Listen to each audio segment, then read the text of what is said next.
After seating the motherboard, we'll move on to installing the CPU. The processor is delicate, and you should be careful to discharge any static electricity before picking it up. First, locate the socket on your motherboard. In this case, we're installing an Intel Core i7-980X. It uses what's called an LGA 1366 socket. When buying your parts, you need to make sure you buy a processor that fits the correct socket type. On the motherboard, release the socket latch on the side, open the hinge, and remove the plastic protector.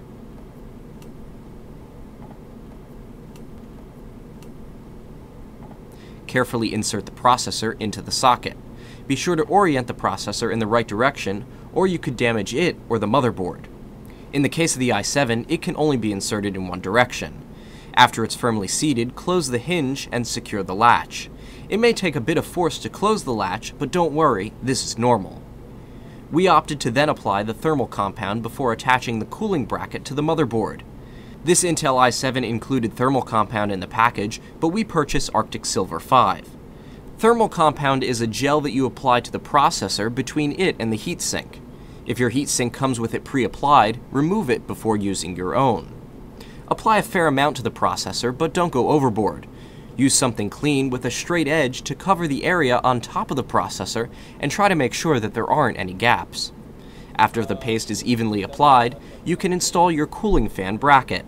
Again, Intel included a cooling fan, but we decided to purchase an aftermarket setup, the Arctic Cooling Freezer 7 Pro. The bracket goes over the motherboard socket, and plastic pins are used to secure each of the four corners. You then seat the heatsink and fan straight down onto the processor. In our case, we then used a screw on each side to attach the sink and fan to the bracket.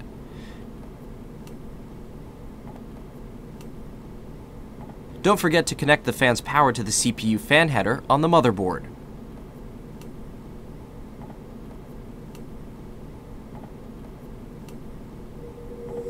So to review, first make sure your motherboard and CPU are compatible. Insert the CPU in the right direction and press down firmly. Apply thermal paste to the top of the processor. Then install your heatsink and fan, making sure that everything is secured firmly. For the IDG News Service, I'm Nick Barber.